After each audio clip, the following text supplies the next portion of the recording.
break in this model is I want to draw I'll go for you next, one set of preferences over bundles, and I want them to have fallen from heaven and never be changed. And you want to make my model more realistic, and you want to say, as you go along in life, actually your preferences do change. And they even change because you made some choice, and you were very good about seeing what was going to happen in the future. And your preference map changes. And that breaks the model. And that may be a very reasonable way to break it. And then, and then there was, I'll get to you again. Okay, go ahead. And you have to scream.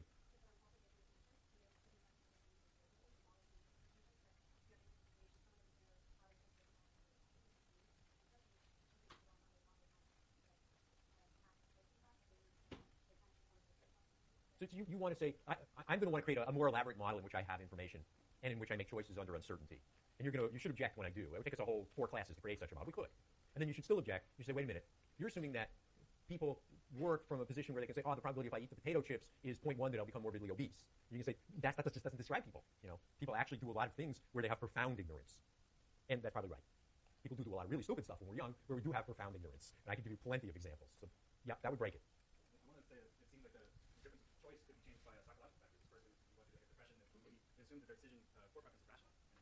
Yeah, so basically, we create this model to deal with how much gasoline people buy and how much food they buy and whether they buy dairy or red meat and stuff like that. And then when I go to extend it to people making choices where you think that what the person's doing is a psychological illness, you come back and say, wait, that's crazy. You're telling me that crazy people have preferences I should respect, and that makes you crazy, right? That's what you're saying. That was part of where I would go with it.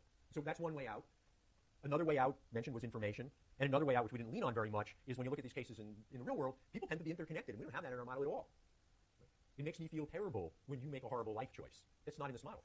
This model is I have preferences over my bundles. Your preferences are not about what happens to me. Once you start adding that in, you're going to get what you really see. You see people allowing their relatives to deteriorate without trying to help, at least for a while? No, they try to help. What about your friends? You wouldn't say, my friend's passed out in the hallway. It was his choice to have the 5 drinks, so I think I'll leave him there, right? That's probably not what you would say. Is that true? Would all of you say something different from that? Yes? Would you want to know if he's still breathing? And, is this guy really sick enough so I should be dialing 911? You could do stuff like that, would you not?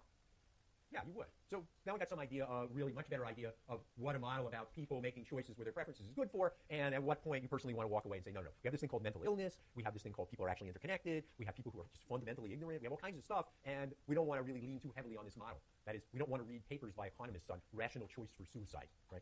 We don't want to read them. And with that, I think I'll let you go a little early. Welcome.